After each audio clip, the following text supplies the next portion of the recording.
Muita gente tinha me perguntado, né, sobre essa história do Blablalogia, a iniciativa que a gente fez com o Science Vlogs. Então, se você não viu os vídeos que eu fiz sobre o Science Vlogs, sobre o Blablalogia, etc., eu vou deixar linkado aqui embaixo. Mas assista, por favor, para vocês entenderem qual é o contexto, tá? Porque eu não vou ficar aqui perdendo tempo explicando tudo de novo que eu já falei, né? Da parte da falta de credibilidade, da união dos blogueiros de ciência e tal, enfim, toda essa coisa assim. Mas a iniciativa do Blablalogia, que é uma iniciativa que eu estou gostando muito de fazer, mas está dando um trabalho corno também, né? É uma iniciativa que eu estou querendo, sei lá, eu acho que vale a pena. E algumas pessoas tinham me perguntado, seja na fanpage, seja nos comentários dos vídeos, aonde que a gente gravava os programas e por que às vezes aparecia chroma key, às vezes não era, né? Por que algumas pessoas tinham um cenário diferente, outras não. A gente tinha, sei lá, alugado um estúdio, a gente tinha arrumado alguma coisa lá na minha casa, se a minha casa era um estúdio, na verdade tudo era um chroma key de verdade. E as pessoas tinham falado tudo isso. E aí eu achei que ia ser interessante trazer aqui para vocês, tá? Até não só a título de curiosidade, mas porque é uma história interessante, é uma história muito legal.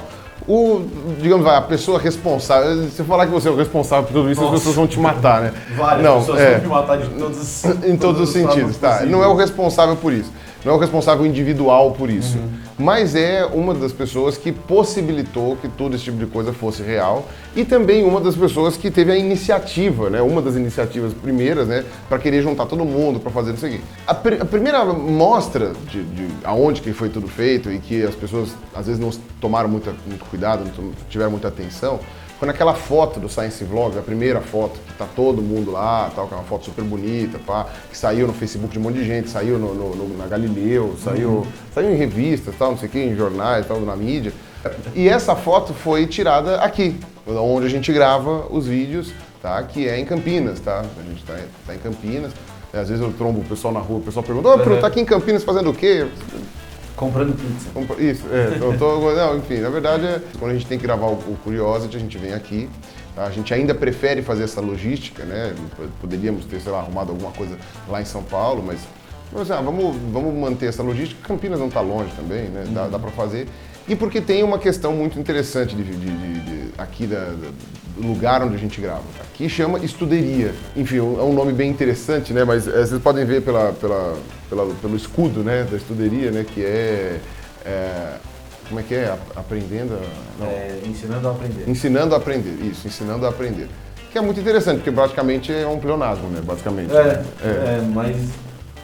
Mas faz sentido no tempo, sim, nos claro. dias que a gente tem hoje. E bom, então eu vim aqui apresentar para vocês o Emílio, tá? Que talvez alguns de vocês já conheçam ou não saibam que é o Emílio, tá? Então eu vou deixar claro isso aí para vocês, tá? Porque ele não aparece muito nos vídeos, tá? E o Emílio é quem coordena a Estuderia, né? E faz, enfim, ela funcionar da maneira como ela deveria funcionar.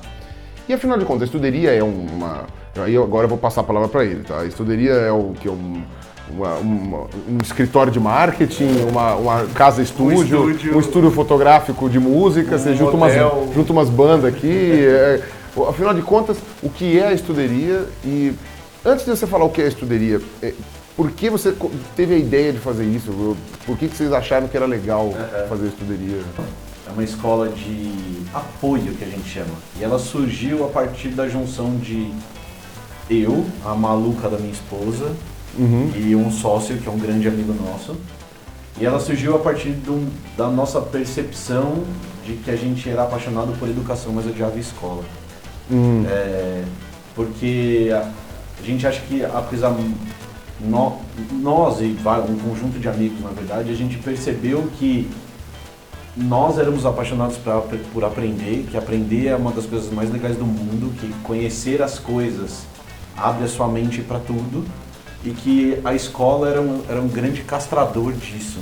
Então que a escola no modelo que ela é hoje, voltada para o vestibular e voltada para o objetivo, ela nada mais era do que você pegar uma criança que é a coisa mais maluca e moldável do mundo, e ao invés de apresentar todas as coisas que ela podia ser apresentada, colocar ela numa caixinha. Colocar ela numa caixinha, sentado numa cadeirinha, 7 horas por dia, 5 horas por dia. Acordando cedo e acorda cedo, senta na escola e faz essa lição de casa.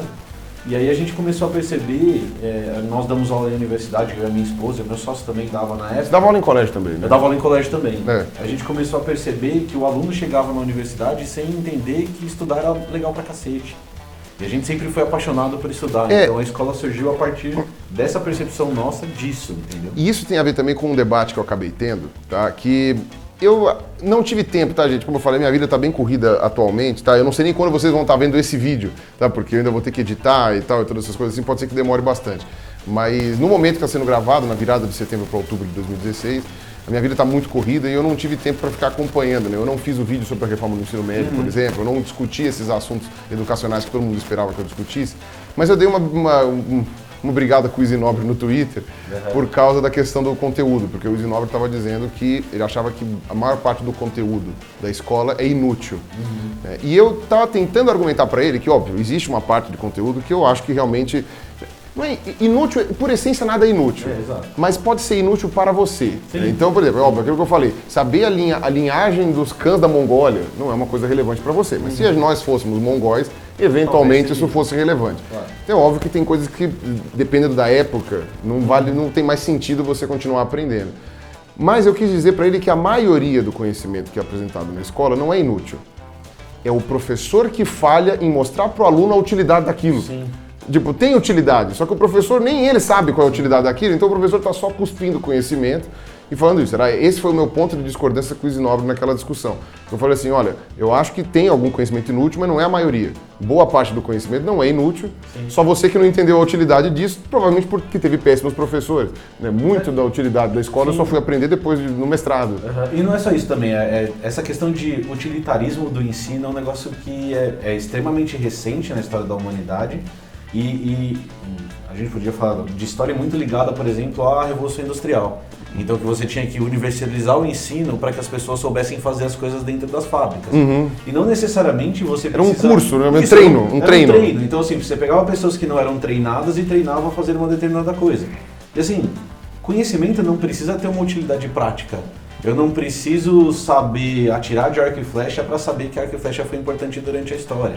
E aí assim... Eu faço um paralelo muito bom.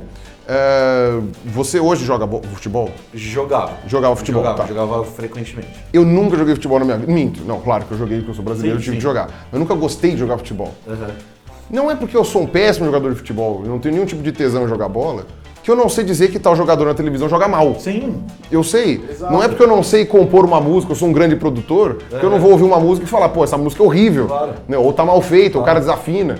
Sabe? Então tem essa falha, né? Você acha que você tem que ser um grande coisa para poder... Eu assim, a regra do futebol só é útil se eu jogar futebol. Não é assim. Ou eu tenho que saber tocar um instrumento se eu souber tocar um instrumento eu tenho que ser músico. Não, porque aquilo que você faz não tem que ter uma utilidade nesse sentido. E aí só mandando, eu não conheço o Easy, você conhece, mas assim, qual que é a utilidade de você saber, por exemplo, quais que são todos os videogames da Nintendo lançados ao longo da história? Não tem utilidade nenhuma prática. Não, é só por uma vontade. E aí, cara, todo conhecimento pode ser assim. E o que é legal da escola, a escola deveria servir para mostrar para o aluno tudo. Talvez não aprofundar. Qual é a realidade, né? O que existe de fato, né? Que às vezes você não tem condições de saber. Né? Então assim, qual outro ambiente que você vai levar uma criança para ela conhecer coisas que o ambiente do dia a dia dela não conhece? O objetivo da escola não deveria ser treinar a criança e assim mostrar, olha, biologia é isso, é legal, não é? Aí se você quiser... É assim que seu corpo funciona, olha que interessante. E aí a gente sempre discute aqui, beleza, o que você precisa saber de microbiologia? Em essência, que você precisa lavar a mão. Cara, mas a escola não pode se restringir a ser técnica e falar lave a mão. Explicar o porquê. Por quê? Porque daí a criança pode se interessar por aquilo, se aprofundar naquilo e aí sim criar uma utilidade técnica para aquilo. Exato. Eu também sou a favor, eu acho que a gente até na escola, bom, eu já saí da escola faz muito tempo, mas também teve a questão da docência que a gente acaba lembrando muito dessas coisas, mas eu sou a favor, por exemplo, que eu daria uma simplificada em boa parte do conteúdo de quase todas as matérias, inclusive português e matemática, que é o que muita gente fala que são os essenciais, mas tipo, mesmo português e matemática eu simplificaria muita coisa. Só que cortar o conteúdo eu acho que é meio complicado. Eliminar. Saber. Talvez simplificar. Sabe? Você não precisa saber todos os detalhes daquilo lá, mas só precisa saber que aquilo aconteceu e tal. A gente já discutiu bastante isso aqui, por exemplo, matemática que você estava falando, né? O problema da escola para mim não é eu vou ensinar uma coisa que eu sempre tive dificuldade, vou ensinar soma de matrizes. Eu sempre tive dificuldade de entender soma de matriz porque eu nunca entendi a utilidade para aquela porcaria. Então, talvez até hoje eu não entenda direito. Eu também não sabia. Eu sei que na minha área de estudo, que é biologia, se usa a matriz em algumas coisas, mas o que a gente discute bastante aqui é assim, talvez a escola deveria ensinar uma criança a fazer soma, subtração, multiplicação e divisão muito bem. E não passar desse ponto até a criança saber fazer soma, subtração, multiplicação e divisão. E aí se aprofundar em outras coisas mais pra frente. O modelo da escola que a gente tem hoje, que é uma coisa que a gente tenta Você tem um mês para aprender isso aí. Porque se você não aprender soma nesse um mês, você vai mal na prova e, cara, já vai pra subtração. E você se ferrou. E acabou, e já aí tá. você não respeita o ritmo do aluno, e aí o que acontece é que o aluno ele tá tentando aprender Pitágoras lá da frente, mas ele não sabe nem fazer soma que tava lá atrás. Ele não entendeu o que tinha antes. Então, e isso vai muito dessa padronização da escola ser feita pro aluno médio, que também não existe. Mas assim... Que até teve um vídeo do Chico aqui no Blablalogia, que foi muito legal, né? Exato. Vou deixar linkado aqui embaixo. Então vamos fazer a escola para o aluno médio, mas o que é o aluno médio? E o que você faz com o aluno não médio? Então, voltando à ideia da escola. Sim. Então a gente sentou aqui na escola e falou assim, nós somos pessoas que adoramos estudar. A escola surgiu da ideia de que nós somos pessoas que adoramos estudar. E a gente não estuda só biologia. Então eu estudo história porque eu adoro história, eu estudo química porque eu adoro química, e até física que eu odiava na escola, que agora eu sou obrigado a estudar aqui para ajudar as crianças, eu tô achando legal pra caramba. Talvez quando eu estudei na escola eu não tinha maturidade suficiente para entender física. Exato. Então a escola surgiu a partir de uma percepção da minha esposa e do nosso sócio e de um conjunto de amigos que cercam a gente não teve essa ideia sozinho, de que, era meio que uma obrigação nossa mostrar para as crianças que estudar é legal pra caramba e que grande parte dos problemas que elas encontram na escola seriam solucionados desse jeito. Então se eu mostrar para o menino que, por que você tem que estudar história? Porque é legal? Ele vai estudar história, e aí o problema de nota dele, de prova dele, disso, daquele... É o secundário. É secundário, porque ele vai estudar porque ele gosta. Então quando a gente fala em ensinando a aprender, eu quero descobrir o jeito que você, Pirula, estuda, para te mostrar que esse jeito funciona e que é legal. Depois que eu faço isso, meu trabalho fica fácil. Por quê? Porque eu não preciso mais pegar no seu pé. E a pessoa faz sozinha. Isso, eu não preciso te encher o saco. Não precisa chegar e falar assim, Pirula, vai estudar história. Não, cara, você tá maluco estudando história. Já tá fazendo sozinho. Você já tá fazendo sozinho. Eu só preciso organizar o seu dia, organizar a sua lição, organizar suas coisas para te ajudar a se organizar. E agora você falando dessa forma, parece muito o País das Maravilhas, né? A Arruda, não, a casa do algodão doce no País do Pirulito. Você vai dizer, nossa, que maravilha. Ele ensina você a gostar de estudar e pronto, parece até curso motivacional. Escreva um livro, vai aparecer naquelas gondolinhas aquelas gondolinhas do Graal no meio da estrada, assim, ele vai estar lá, né? Aprenda a estudar. Minha foto lá. Então, vai ser uma coisa interessante você falando dessa forma, parece que você é um charlatão. Né? Então, me dá um pouco mais de detalhes, assim, de como que vocês começaram a trabalhar com isso. Porque aí, beleza, vocês tiveram a ideia da escola, a parte filosófica está totalmente plena, aí eu entendi tudo. Só que aí, para executar isso, é uma coisa um pouco diferente. Sim. Né? Então, beleza, vocês arrumaram o espaço, que até aí, beleza, é um espaço muito legal, vocês viram aí nas filmagens prévias que eu fiz aí do espaço, é um espaço grande, tem lugar... Qual vocês dizem que seria a capacidade máxima de alunos aqui? Então, como a gente tem toda uma ideia de acompanhamento individual do aluno, apesar do nosso espaço ser muito bom, a gente comporta no máximo 20 alunos. Tá, entendi. Porque eu preciso conhecer o meu aluno, saber o dia a dia uma coisa dele. individual. A ideia não é massificar e ter 5 mil alunos aqui dentro, porque daí eu perco esse propósito da escola. Exatamente. Então, apesar de ser um espaço legal, a gente tem um público restrito de pessoas que a gente pode aceitar. Então beleza, digamos que casa cheia, 20 alunos. 20 alunos, isso. Tá. Como que você vai, então, você resolveu já os primeiros problemas, isso. Tá? Abriu a escola, tem um lugar para fazer, tem os alunos. E aí, como que você vai fazer? Porque cada aluno chega aqui com um problema diferente. Isso, totalmente. Tá. E basicamente, uma coisa que você estava me falando, que inclusive foi uma das coisas que motivou a gravar esse vídeo, a diferença de expectativas. Né? Isso porque é fundamental. O que as pessoas... o que você quer com a escola, eu já entendi e o meu público já entendeu. Agora, o que as pessoas que procuram a sua escola acham que ela é? Tá. Porque eu acho que essa que é a parte mais que precisa ser desmistificada, né? Pra começar, só pra não falar que tudo são flores, a gente demorou, um ano pra entender o que a gente queria fazer. Então a gente sempre teve essa ideia filosófica na nossa cabeça. Que ano foi isso? Foi há 3 anos atrás, então 2013, quando a gente abriu a escola no meio de 2013, e eu acho que a escola começou a se encaixar no modelo que ela tá hoje, e de funcionamento bem dentro do que a gente queria no meio de 2014. Então a gente bateu muita cabeça na parede, a gente deu muito murro como tudo, exato. Então a gente abriu a escola pensando em liberdade total para os nossos alunos em troca de tudo, cara, e aí a escola virou um caos por 6 meses, daí a gente falava, vamos fechar porque não é isso, assim. não tá funcionando, e a gente teve que criar toda uma rotina de trabalho, entender que rotina é importante, entender que comportamento é importante e tal, e aí a escola começou a se encaixar. Sim. A gente teve casos muito bem sucedidos e casos que não funcionaram também, então a escola tem um monte de história para contar, mas o principal, eu acho que eu concordo plenamente com você. E aí, essa é uma percepção que não é só nossa, essa é uma percepção de quem está tentando mudar a educação, que é quem trabalha com educação entende a educação de um jeito e quem, entre aspas, compra educação, seja o governo que está contratando um serviço, seja o pai que está pagando mensalidade, ele está comprando outra coisa. Para começar, porque eles têm essa ideia de que eles estão comprando alguma coisa. Então já começa difícil nisso. Porque o meu objetivo aqui na escola, e aí eu posso até falar da minha filha, o meu objetivo com a minha filha não é, já foi, mas eu já mudei isso na minha cabeça, não é que ela tire notas boas. Eu quero que ela entenda aquilo que ela está estudando, eu quero que ela seja crítica, eu quero que ela seja uma boa pessoa. Que é aquela coisa, a nota boa passa a ser uma consequência. É totalmente consequência. É automático, exatamente. E, inclusive a nota ruim é super importante pra gente entender o que está difícil para ela entender, pra gente perceber o que está difícil para ela entender, pra gente focar em algumas partes da matéria. Na maioria das vezes, depois de 3 anos, a gente percebe que a nota boa, muitas vezes, não está relacionado à matéria, e sim à vida da pessoa, como estão as coisas em casa. A motivação, ao estímulo. Motivação, exatamente. Estímulo. Então, e aí o que a gente percebeu nesses 3 anos é esse descompasso. Quando a criança chega aqui na escola, a gente recebe crianças problema.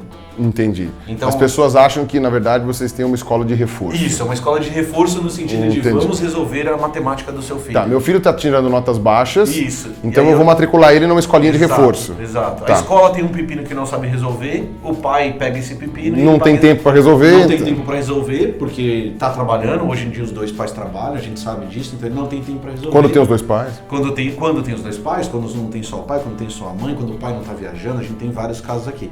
E aí ele pega esse pepino e traz aqui na minha mão. E aí ele vem com as provas e fala assim, olha, esse é o problema que eu tenho. E aí ele não está enxergando, na verdade, o problema real. Então a primeira coisa que a gente faz aqui é entender o nosso aluno. Eu preciso, e eu falo isso para os pais, eu preciso de 1 mês para conhecer seu filho. Eu não tenho como falar assim, não, vamos fazer esses exercícios aqui, porque esse não é o meu objetivo, eu não dou aula particular. Então eu não vou sentar com o aluno e falar assim, olha, regra de 3 é isso aqui, beleza, tchau, vai fazer sua prova amanhã, porque eu sei que sua porra não funciona. Então, ou funciona a curto prazo e não funciona a longo prazo. E eu nunca prometo também para os pais que o seu filho vai tirar 10 nas provas, eu não prometo nada disso. Porque você não pode prometer isso por ninguém, né? Inclusive porque não sou eu que vou fazer a prova. Só se você fosse o professor, aí você pode prometer que você faz a prova do jeito para tirar 10. Agora, a partir do momento em que não sou eu que faço a prova, eu não posso falar assim, olha, eu vou me esforçar muito para tirar uma nota alta pelo seu filho, que isso não existe. Então, uma coisa muito maluca que a gente faz aqui, que os pais eles acham estranho no começo, é que eu pego uma criança de 10 anos e falo pra ela o que ela quer. Cara, você quer vir pra cá? O que você achou de vir aqui? Porque isso é muito importante, porque a motivação da criança é muito importante. E aí a gente tem alguns resultados bastante legais que nos deixam orgulhosos, que é a criança melhora em tudo. O pai chega e fala assim, nossa cara, meu filho tá mais educado. O que você fez com ele? O que você não faz. Eu dei bronca dele porque seu filho é um puta do mal educado do cacete, que não consegue respeitar limite nenhum, e a gente tá colocando limite nele aqui dentro. É só isso. E as pessoas têm uma ideia errônea, que isso aí até eu vi, às vezes, em algumas aulas de pedagogia, milênios atrás, tem a ideia errônea de que se você for sempre muito legal, as pessoas, o menino ou a criança, a menina, vão gostar mais de você. Sim. E não, às vezes quem dá bronca, exato. A pessoa agora, porque ela sente que estão dando atenção pra ela, que estão se preocupando com ela. Exatamente isso. É uma coisa bem... Porque assim, a gente fala da escola, que a escola é diferente, ela pensa em educação diferente, mas cara, a escola tem regra, as coisas têm que ser respeitadas. Tem horário, tem conteúdo. O espaço do colega tem que ser respeitado, a lição de casa tem que ser feita. A gente segue o que a escola manda. A gente não, assim, um bando de maluco que vamos bater tambor e plantar plantinhas e tudo. Não, não que essas enfia a mão na tinta, pinta na parede. Não. Que lindo. Apesar de a gente ter pichado a casa inteira, mas não é só isso. Acho que isso é importante deixar claro. E aí o que deixa a gente orgulhoso do nosso trabalho é a mudança na criança. É você perceber que uma criança que odiava a escola, de repente ela começa a gostar de escola, mesmo que seja da nossa. Entendi. Então a nossa criança... Ela passa a ver que o problema de aprender coisas... Não é dela. Não é de aprender coisas, às vezes é da escola que é um saco. E, cara, eu acho que a maior percepção é isso que eu acabei de falar, que é a criança entende que ela não é o problema que todo mundo sempre falou. Você é burro, você não sabe nada. Ele não consegue entender, coitado. Não Vamos sabe. dar bolinha pra ele, cara. Sim. Bom, eu odeio isso do fundo da minha vida. Só pra você ter uma ideia, tem um aluno que ele chegou aqui e a mãe chegou e falou assim, meu filho tem um problema. Eu falei, caralho. Nossa. Eu olhei pra ele e falei, meu, será que ele tem alguma dificuldade física, né? Que você fica preocupado, né? Alguma síndrome. E era um sei puta lá. de um menino bonito, gente boa, fala bem. Meu filho não senta. Aí eu falei, mas como assim seu filho não senta? Não, meu filho vai almoçar e ele almoça em pé. Meu filho vai pra escola e ele fica em pé. A professora só reclama que ele fica em pé. Aí eu falei assim, tá bom, traz ele aí que eu resolvo. Aí ela falou, tá bom. Aí 3 meses depois eu resolvi. Aí eu falei, não, você é um mágico. Eu preciso, coisa que eu falei pra mim, dá R$1 milhão, já que eu mereço, né? Me paga milhões. Eu falei, mas por que eu sou um mágico? Ah, porque agora meu filho senta. Aí eu falei pra ela assim, eu sei que ele senta. Eu falei, mas como que você fez? Eu falei, eu coloquei uma mesa na frente da mesa dele, toda vez que ele ia levantar eu falava, senta. Ela olhou pra mim e falou, como assim? Eu falei, ele ia levantar, eu falava, senta. A gente dividia o horário em períodos de 25 minutos e eu falava pra ele, cara, você tem que ficar 25 minutos sentados. Aí depois você tem um intervalo de 5 minutos que se você quiser correr pelo universo, você pode correr. Mas esses 25 minutos você tem que ficar sentado. Aí ele falou, beleza. Eu falei, combinado? Combinado. Aí ele ia levantar e falava, senta. Ele falou, mas eu preciso pegar água. Eu falei, daqui a 25 minutos você pode pegar água. Ah, mas eu preciso ir ao banheiro. Daqui a 25 minutos. Daqui a 18 minutos. Daqui a 18. Não, e assim, daqui a 15 minutos. Cara, falta quanto tempo? Falta 3 minutos. Ah, então tá bom, então faltam 3 minutos. 3 meses. Depois desses 3 meses, eu não precisava mais falar nada. Ele sabia que por 25 minutos ele tinha que ficar sentado. E ele ficava sentado. Gente, uma coisa tão simples. É simples, mas ninguém faz pelas crianças. Porque desde o começo você pega uma criança de 7 anos e obriga ela a fazer coisas que ela não quer. E não explica por quê. Acho que isso é o mais importante. Aqui a gente explica tudo. Por que 25 minutos? Ah, porque a gente lê um estudo que diz que por 25 minutos o nosso cérebro está cognitivamente muito ativo e que mais do que isso é prejudicial, porque diminui a capacidade de concentração. Tal. Menos do que isso você está subaproveitando o tempo. Você está subaproveitando o tempo. Então o que eu faço? Eu divido em 25 minutos, pego para o moleque um artigo da Nature e mostro para ele isso. Olha, cara, tem um cientista na Inglaterra, e aí eu uso o cientista que estudou isso aqui e provou isso aqui. Então eu garanto pra você que você vai aprender melhor se você fizer isso por 25 minutos. Aí ele fala, beleza, ele compra a ideia. E outra, quando você tem uma limitação, porque você vê, as nossas aulas na escola são divididas em 45, 50 minutos. Isso. Já é tempo demais, né? Já passou. Já é tempo demais. Isso. E apesar de que eu entendo também, até pela duração dos meus vídeos, eu entendo que às vezes você não consegue passar uma ideia completa em apenas 25 minutos. Claro. Mas a maioria das coisas você consegue fazer. Sim. Você dá, ou então fazer um intervalo entre as aulas, ou no meio da aula, para depois voltar para a aula, né? Não seria o fim do mundo, né? A gente teve um momento de caos em que a gente não tinha essa organização de horário. E aí um dia a gente veio com essa proposta. Então eu e a minha mulher, a gente leu esse estudo e veio com a proposta e falou pro professor que estava aqui com a gente.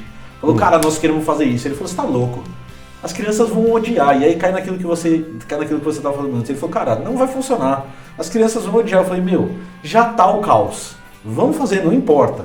Aí a gente colocou um timer e fazia barulho. E aí a gente criou regra, a gente escrevia na lousa e cada um escrevia o que ia fazer nos horários. Criou todo um sistema hiper rígido no começo para gerar a rotina. Depois a gente pôde afrouxar esse sistema. E depois de uma semana, a gente foi falar com os alunos. E eles, não, mudou muito para melhor. É muito melhor assim, nosso dia passa muito mais rápido, ele rende muito mais, a gente consegue fazer muito mais coisa. E cara, eles têm intervalo a cada 25 minutos. Você deu a organização que eles não tinham. Exato. Exato, e assim, eles têm intervalos a cada 25 minutos, então eles não ficam assim, nossa, eu vou ter que ficar 3 horas fazendo isso. Não, eles sabem que é aquele negócio das micro-recompensas. Eles sabem que depois de 25 minutos ele vai ter 5 minutos em que ele vai sentar no sofá e vai ficar sem fazer nada.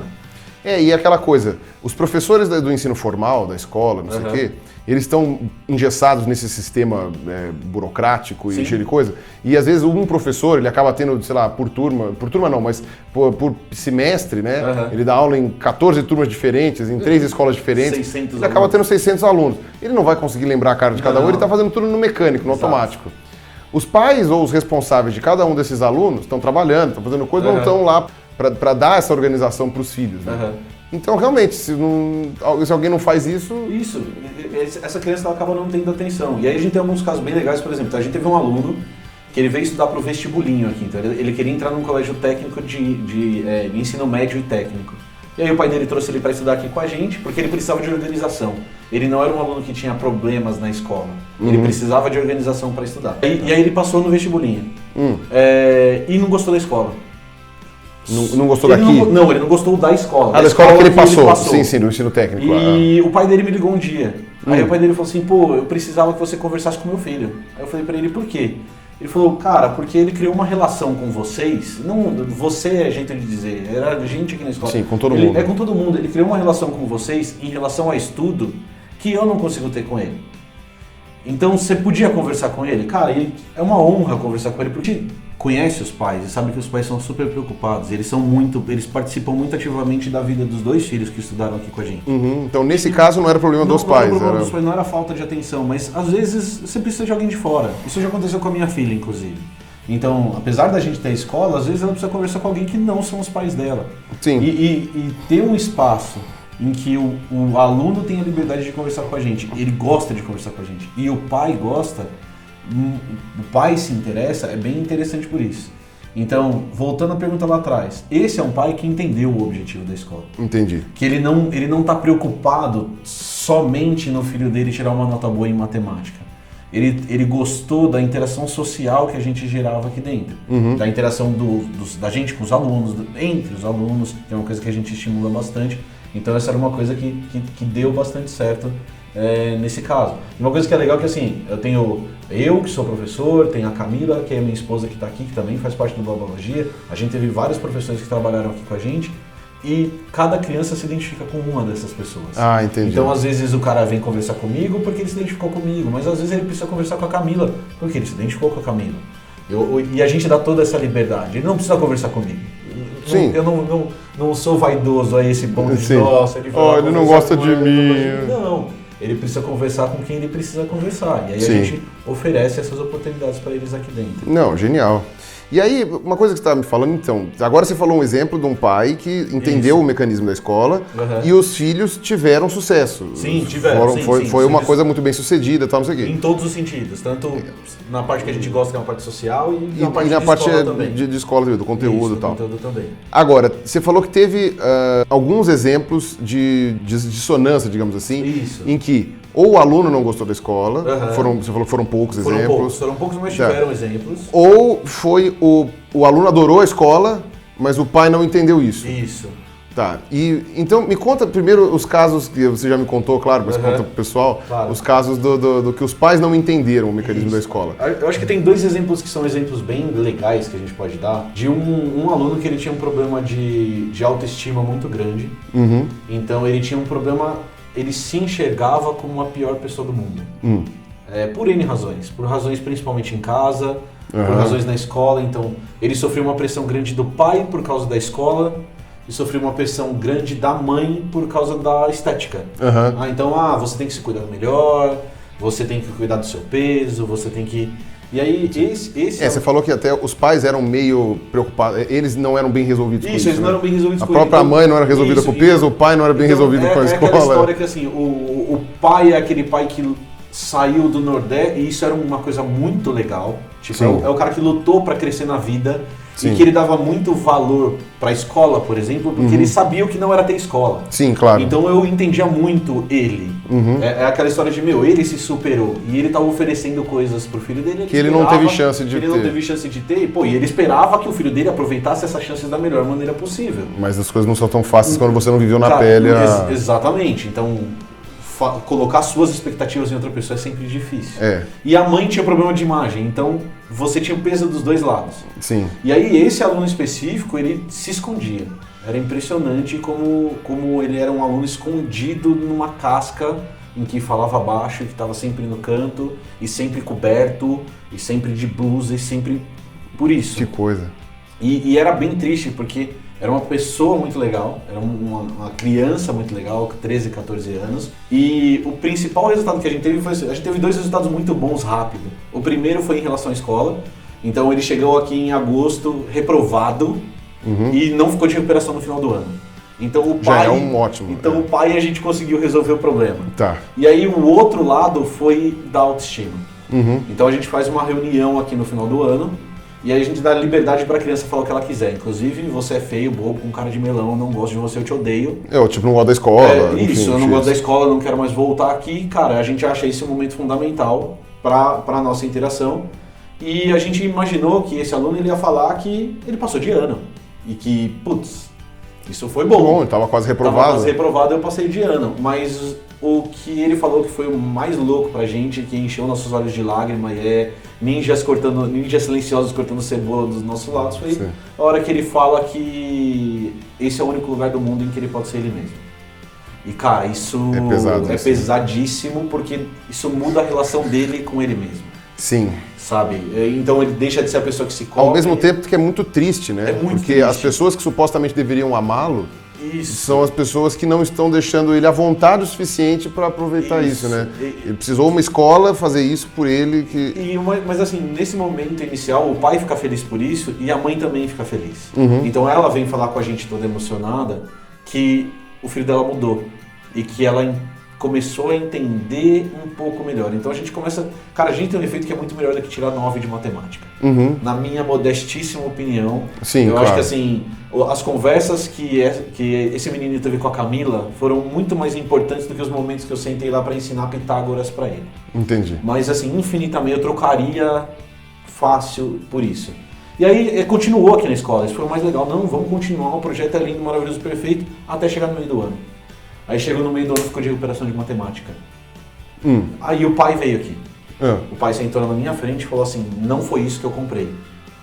Aí eu falei pra ele, mas não foi isso que eu vendi.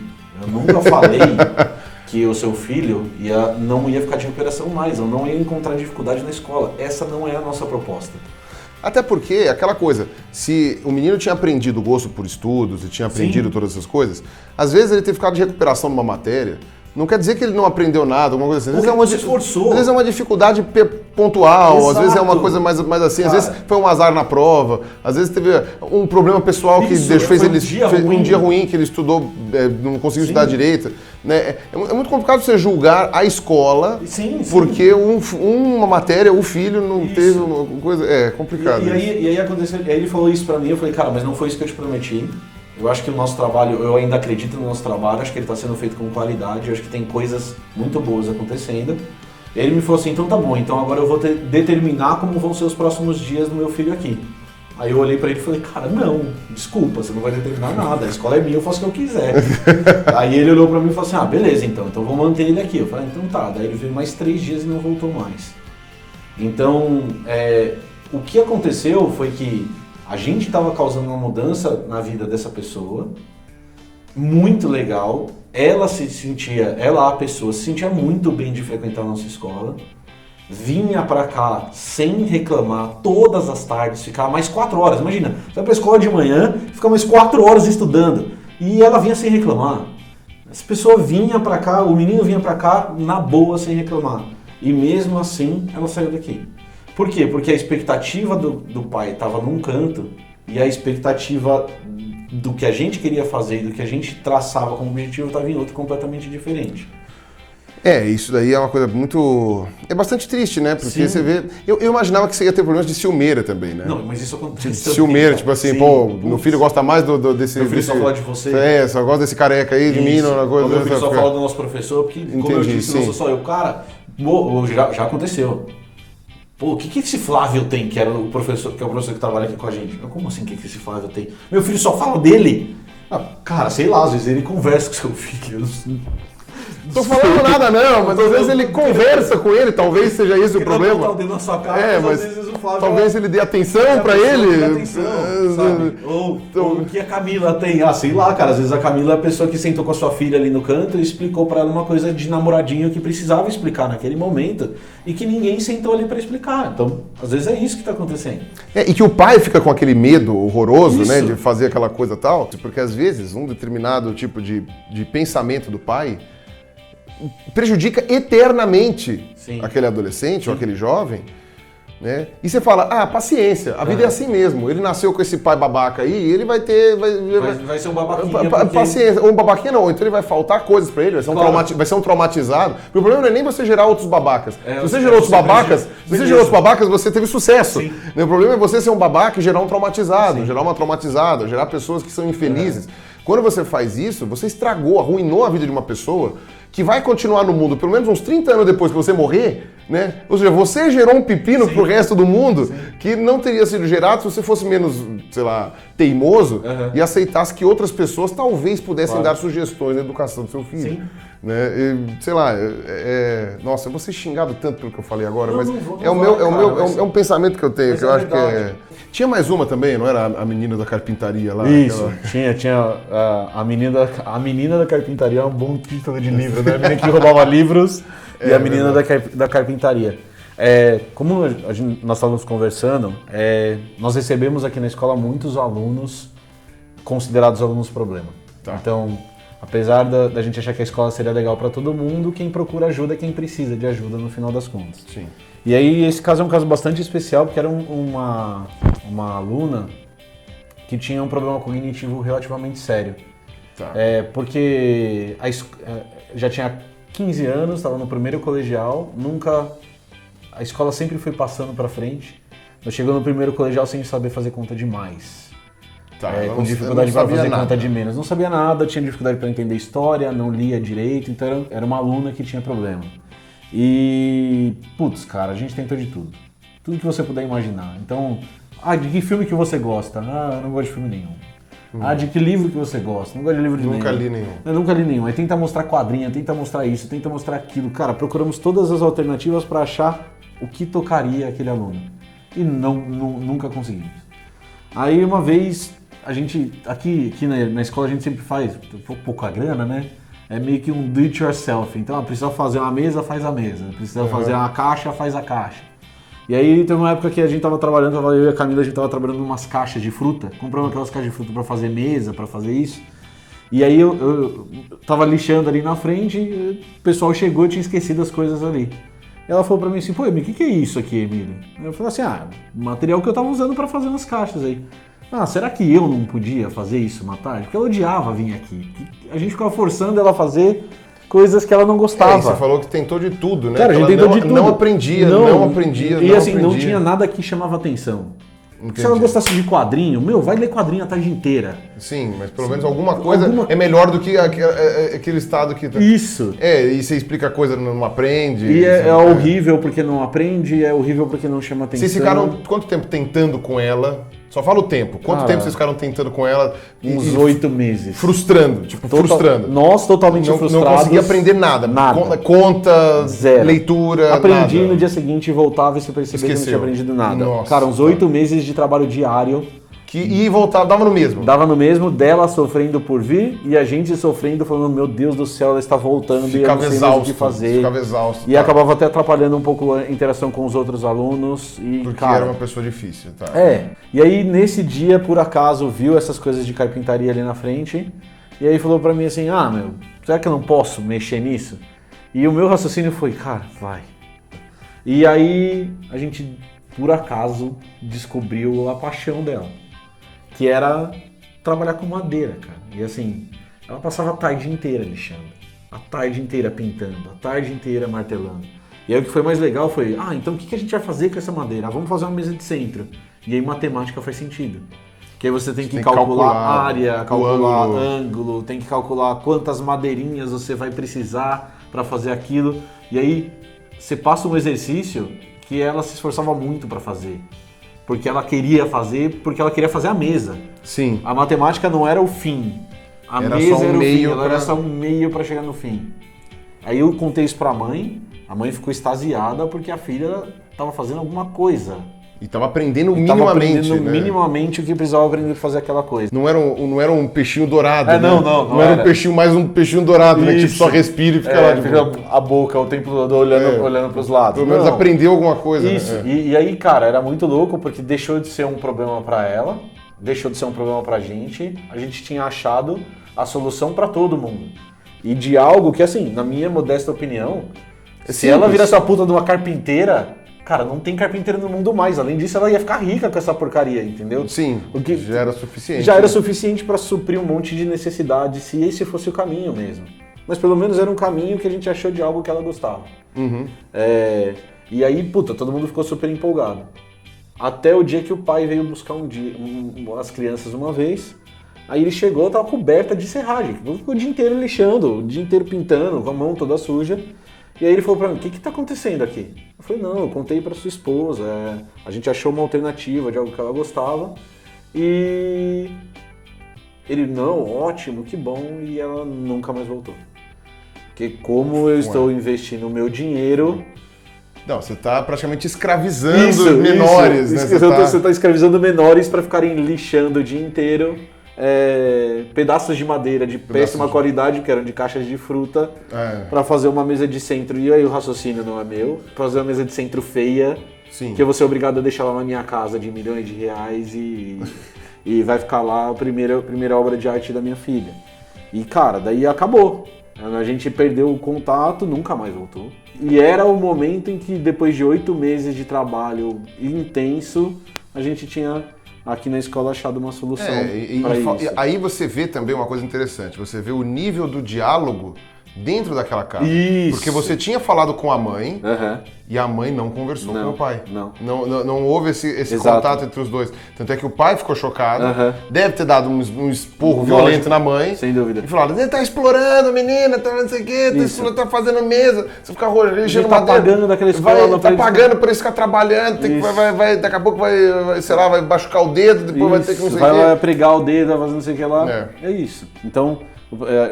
a história é sempre essa. E aí, eu tava tendo uma conversa com um cara que chama Paulo Brigsten, que é um brasileiro que trabalha em Stanford com educação. Sim. E aí, o que você me perguntou, ele também discute, que é expectativa e o que pode ser oferecido. E ele fala que o descompasso que existe entre o que os pais e o governo, como a gente disse no começo, querem e o que a gente realmente deveria fazer é muito grande. E que a gente tem obrigação como cientistas e educadores de diminuir esse gap, apesar disso ser bastante difícil. Não, um trabalho... não é só um trabalho de formiguinha, é um trabalho ingrato. Isso, é ingrato. Porque as pessoas não reconhecem, você não tem o retorno, você apanha, todo mundo te critica, ninguém te elogia, e você chega uma hora que você fala, por que eu estou fazendo isso ainda? Então, é uma questão, uma coisa que passa pela nossa cabeça de vez em quando. Então, eu sei. Então, mas aí, me conta aí, então, você contou algumas histórias aí de que os alunos ou as alunas foram muito bem adequados aqui, mas houve um descompasso com os pais, às vezes. Eles queriam mais uma cópia daquelas coisas chatas. Eles queriam um mágico que fizesse milagre através do que eles acham que deveria ser a solução. Exatamente. E você chega pro pai e fala, essa solução que você quer não existe, ela não tem como, você tem que quebrar ovos para fazer um omelete. Isso. E aí o pai acha que você é um incompetente e leva embora. Exatamente. É basicamente isso. E assim, no mercado tem pessoas que oferecem isso para ele. Que falam assim, eu faço a mágica. E cara, eu já trabalhei muito com essa mágica, e essa mágica ela não existe. Então assim, traz seu filho para mim que em 2 horas eu ensino matemática para ele que ele nunca aprendeu na vida. Não. Você não vai ensinar, você vai ensinar ele a fazer o exercício e ele vai conseguir fazer aquela prova no dia seguinte e aquilo vai se perder com o passar do tempo. E a gente acha que a educação não é isso. Sim. Então a mágica ela não existe, mas o pai entende isso. Então esse é o problema. Mas aí você falou casos de coisas que não deram certo por causa dos pais, isso. Mas os alunos gostaram. Mas não teve caso do que o aluno odiava vir aqui? Teve. A gente teve um menino uma vez que ele veio estudar aqui com a gente. E aí acho que esse é um caso bem legal porque o pai entendia o processo, mas ele simplesmente odiava vir aqui. A gente percebia claramente que todos os minutos que ele passava aqui dentro eram a coisa mais terrível que poderiam acontecer na vida dele. E cara, uma coisa que é uma característica muito grande da nossa escola é ele tá no direito dele de achar terrível de vir aqui. Então, a primeira vez que ele veio aqui, ele não queria descer do carro. A Camila sentou com ele no carro e ficou conversando com ele 1 hora porque ele não queria conhecer a escola. De tanto que ele não queria vir aqui. Aí o pai dele fez o que a gente odeia que façam, que é obrigar ele a vir aqui. E aí todos os momentos em que ele estava aqui, ele estava a contragosto. E cara, se você está a contragosto, não vai funcionar. Não funcionou. E aí não funcionou, a gente não funcionou, e aí é uma coisa muito ruim, porque daí você não gosta da criança. Você se sente um fracasso, porque você né? se sente um fracasso e porque assim, a postura negativa dela gera uma postura defensiva sua. E aí você não consegue atingir essa criança de jeito nenhum, porque tudo que você tenta fazer ele acha uma bosta, porque pra ele é uma bosta. Que ele não queria estar aqui, até o ponto da gente chegar e ligar pro pai e falar assim, desculpa, você está gastando seu dinheiro à toa, a nossa recomendação é que você não traga o seu filho mais pra cá. Porque simplesmente Ele não gosta daqui. ele não gosta daqui, e ele tá no direito dele, ele tem que fazer o que ele gosta. Se o nosso princípio é ensinar as crianças a gostarem de estudar e a criança não gosta de vir aqui, não tem propósito nenhum na criança estar aqui com a gente. E isso aconteceu não só com um aluno, isso aconteceu com alguns alunos. É claro que assim, uma coisa que nos dá orgulho é que é uma minoria dos alunos em que isso aconteceu. Não, mas é acerto e erro, né? Isso. Uma hora você vai chegar num aluno que não vai se adequar. E cara, tá ótimo, faz parte do nosso processo. A gente ia chegar num momento em que ia ter um aluno que não gostava da nossa proposta. Com certeza. E beleza, chegamos nesse caso, a gente gosta até de contar essa história porque fala, ele tá no direito dele, ele ficou aqui 3 meses, sofrendo o tempo todo, e a gente falou pro pai não trazer mais e o pai não trouxe mais. E a gente tem certeza que essa foi a melhor escolha pro aluno. Sim, claro. Para ele foi a melhor escolha. Pro pai era mais conveniente deixar aqui, pra gente era melhor ter um aluno a mais. Ia ganhar mais dinheiro. Ia ganhar mais dinheiro, mas pra ele era a melhor postura. Então assim, eu também não tô sendo Madre Teresa de Calcutá.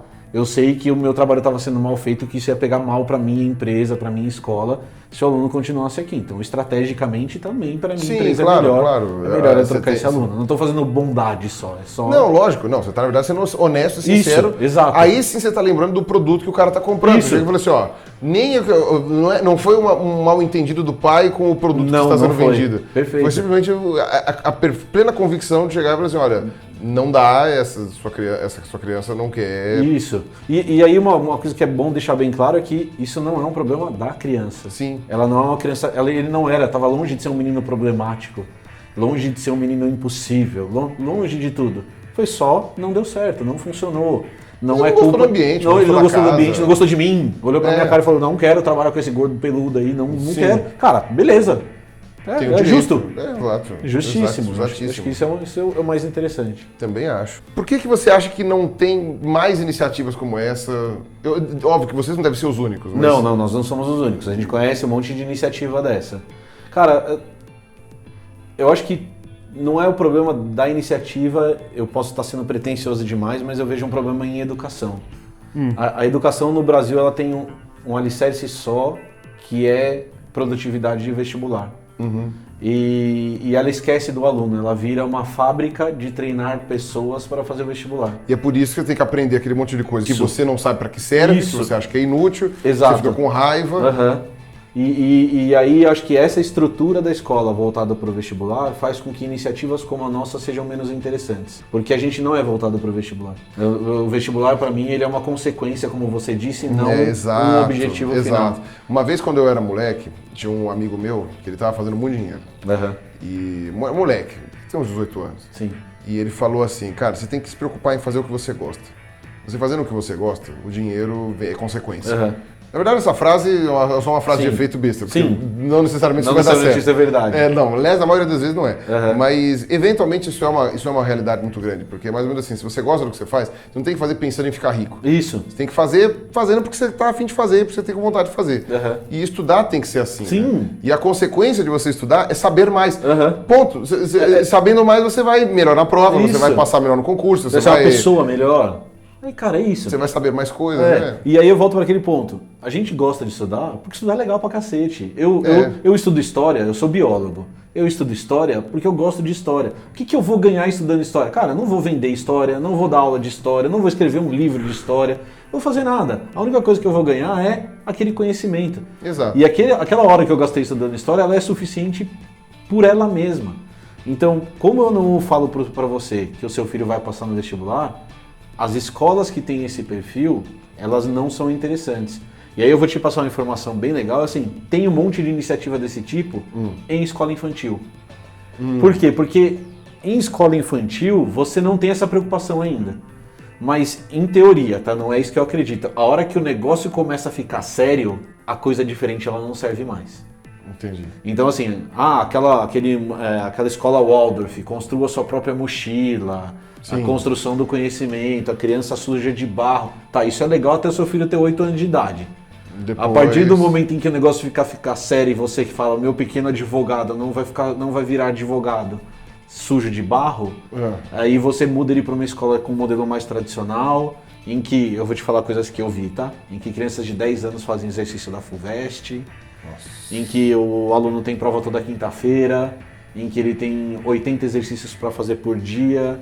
Então você transforma aquilo numa máquina, que no final das contas é um moedor de criança que faz ele odiar ir para a escola, porque a escola é a pior coisa que existe. E ele não vai lembrar de nada disso Não, depois, de nada. porque ele não aprendeu como que se usa, não aprendeu... Totalmente desnecessário. Ele não exatamente. aprendeu. Ele não aprendeu. Resumindo, ele não aprendeu. Ele está sendo treinado para algo, E ele não foi aprendendo treinado. alguma coisa. Exato. Então, a minha opinião é essa. Escolas como essa, elas estão restritas a um público infantil, ou elas são atividades muito restritas ainda, porque o objetivo final é diferente do que a gente propõe, do que se espera na sociedade. Que inclusive, muito do que você falou agora é exatamente aquilo que muitas pessoas fazem do saudosismo, de falar, antigamente a gente estudava assim assado, tinha não sei o quê, blá blá blá. Então é muito engraçado porque as mesmas pessoas que provavelmente estão incomodadas com a sua escola, que tiram o filho por causa do resultado, não sei o quê, são as mesmas pessoas que têm esse discursinho de falar, na minha época era bom. E é exatamente o que você está fazendo como era na época deles. Você está tipo falando assim, não, eu tô diminuindo o ritmo, exatamente. Você está fazendo as coisas mais devagarzinho, está dando ordem, está fazendo as coisas. E no fim das contas, a gente acaba se reunindo aqui, tá? Só que eu queria realmente dar uma noção para vocês do trabalho do Emílio, até para vocês verem como que a iniciativa do Blablalogia, ele acaba entrando um pouco nisso também, né? E aí, como eu falo, eu já estou afastado da sala de aula faz algum tempo,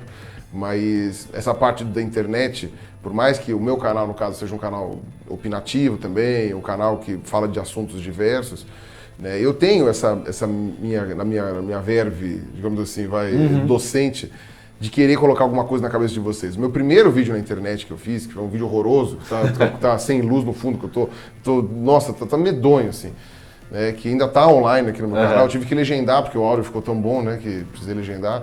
O meu primeiro vídeo na internet era para ter sido um vídeo de, sei lá, 30 segundos, 1 minuto. Mas eu falei assim, não, eu quero falar alguma coisa de útil. Sim. Alguma coisa que acrescente. Não adianta nada. Eu falei, não quer dizer que você não tem que consumir besterol. Pode consumir o besterol que você quiser. Mas não é necessário que uma coisa séria seja sem graça, que uma coisa séria seja chata. Né? E também você não precisa consumir só besterol. Sim. Você não precisa consumir 100% besterol. Consome besterol, mas também consome coisa importante, ou coisa legal, ou coisa que vai te acrescentar alguma coisa. Né? E isso é que eu acho legal no Blablalogia, né? Por exemplo, a nossa iniciativa do Curiosity, né, que é o programa com o Carlos Ruas, né, que eu acho muito interessante. Por que eu estou investindo tanto nisso daí? E vindo aqui para Campinas e fazendo todas essas coisas, né, mesmo com a vida bem biruta. Porque eu acho que a gente está mostrando para as pessoas que um canal de curiosidades, por exemplo, não precisa falar besteira, necessariamente. Quer dizer, não estou falando que a gente só fala coisa certa, a gente fala besteira também. Tá? Erra também, né? A gente erra também. Mas não precisa tirar a informação da bunda. Sabe isso que eu estou falando, sabe? Você pode fazer um canal de curiosidades com fontes que tenha respaldo, que você tenha dado uma mínima pesquisada para ver, tipo, não, isso daqui já foi considerado falso, isso aqui não é verdade, isso aqui foi história. Tá? Você consegue fazer isso, sabe? Minimamente.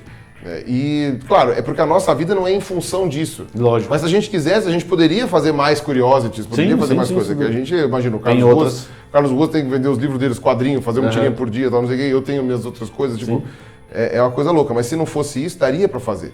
Né? E o legal é que a gente conseguiu no Curiosity, né, eu digo a gente, nem me incluo muito, porque eu quase não participei muito disso, mas o que vocês fizeram muito, né, na parte do Blablalogia, era colocar diferentes programas com diferentes abordagens de cada um. Sim. Então tem o programa que é animação, tem o stop motion, tem um que é também vlog, tem um que é só uma explicação. Tem então você tem vários estilos, né, que as pessoas estão conseguindo manter, né? E no caso você faz o garrancho, né? Isso, garrancho, sexta-feira. Sextas-feiras. As pessoas sabem pela tua mão, né? A tua mão. Mãos peludas e tatuagens. Quem sabe que é o garrancho. Tem tatuagem na mão, rapaz? Tem uma tatuagem no braço. A tatuagem no braço vai até a mão. Vai até a mão. Que coisa feia isso aí, cara. Não é nada, cara. Não seja invejosa. Tá bom, eu tô com inveja, é verdade. Tem o recalcado. Então, e aí o Emílio faz o garrancho, né? Que é super interessante, uma explicaçãozinha e tal, não sei o quê, com o recorte cole lá, que eu acho bem interessante, que dá um trabalho corno também. Puta, que trabalho desgraçado. E o que eu acho legal do Blablalogia é que, assim, O Blabologia ele não é um fim. Sim. Eles são vídeos curtos. Eu faço um vídeo no Blabologia para instigar a curiosidade das pessoas pesquisarem mais coisas. E aí às vezes a gente recebe uma crítica, e a crítica que a gente gosta é quando o cara fala que a gente tá errado, não que a gente é feio, ou que a gente é bobo. Cara de melão. Eu vou com cara de melão. Até porque temos espelhos. Exato, a gente sabe, a gente tem noção do tanto que a gente é feio. Exato. Mas o que é legal é quando o cara me fala que tá errado, e às vezes é legal quando eu tô errado, porque o cara pelo menos ele foi lá pesquisar, aquilo gerou uma curiosidade. Então o intuito do Blabologia, ele sempre foi esse. Vídeos curtos para gerar curiosidade e mostrar para as pessoas que determinados assuntos valem a pena ser mais pesquisados. E aí eu volto no que você falou. Pode ser divertido, né? E que pode ser divertido, e a referência oferece isso pro cara também. Então a referência ela não serve só para falar que eu tô certo porque é referenciado. Cara, eu falei esses 5 minutinhos aqui, mas se você quiser saber mais, tem 4 textos aqui embaixo que você pode gastar sua horinha lendo e você vai aprender muito mais do que eu sou capaz de te ensinar. E não é tipo, vai lá, seu vagabundo. Não. É tipo assim, você vai ter o próprio interesse em fazer isso. A gente não vai precisar mandar você fazer isso. Exato. No futuro, o ideal é que você simplesmente fale, que eu tento fazer isso no meu canal, né? As pessoas virem conferir. Eu fico muito feliz quando as pessoas me cobram fonte no meu canal. Sim. Assim, Pirula, eu abri aquela fonte no teu canal e Tava bloqueado. O site não abriu. Isso. Que bom, cara. Quer dizer que pelo menos eu não mandei você abrir a fonte, você foi lá porque você quis. Sabe? E eu mesmo falo às vezes que a minha função não é dar a opinião das coisas, falar não sei o que. Eu tento fazer com que as pessoas, sei lá, tenham interesse em fazer. Para que no futuro não precise o Pirula gravar um vídeo. A pessoa chegar e falar assim, Pirula, grava um vídeo sobre tal assunto. Não precisa, você já tem todas as condições. Você já sabe mais do que eu, né? Você já sabe mais do que eu não tenho nada para acrescentar, você já fez o negócio, deixa eu dormir. Sabe, então. Você tem a maneira de fazer. Quando eu faço um vídeo de probabilidade, eu não tenho o objetivo de ensinar probabilidade como você aprende na faculdade. É um vídeo de 4 minutos. Eu sei da limitação do conteúdo que eu estou fazendo. Mas na hora que eu coloco 10 referências ali embaixo, eu estou oferecendo. Tá aqui, cara. Se você quiser saber mais, aqui estão as referências. E você viu, não é tão chato, não é tão insuportável. Dá pra assistir, é legal. Exato. Dá pra assistir. Obrigado aí de novo por ter cedido o espaço aí. A gente está aqui num espaço que os alunos não frequentam, né? A gente está numa parte da casa que não tem Não tem os alunos diariamente. Tal, Eu estou aqui todo mês, praticamente, porque a gente está sempre gravando isso e tal, então já virei habitué. E eu e o Carlos Ruas, né? A gente também, mas... E sei lá, se você mora em Campinas, por exemplo, tiver um filho que está com dificuldade, ou que você acha que também não tem interesse, não tem esse tesão por estudar, não sei o que lá. Ou que gosta da proposta, ou que acha legal a proposta, simplesmente. Exatamente. Isso aqui, vou deixar aqui embaixo também, caso vocês queiram entrar em contato com a estuderia, vou deixar aqui linkado aqui na descrição. Eu acho que talvez uma coisa interessante, né? Se for o caso, né? Estamos aí. Bom, então é isso aí. Eu espero que vocês tenham gostado do bate-papo, tá? O bate-papo não foi nem só sobre a estuderia em si, foi sobre o ensino como um todo, né? Obrigado para vocês que assistiram até aqui, tá certo? Confiram o Blablalogia, confiram os outros canais do Guarda-Chuva do Science Vlogs. Que a gente sempre faz isso com uma seleção bastante rigorosa, tá? E valeu para vocês, um abraço e falou! É nóis, falou!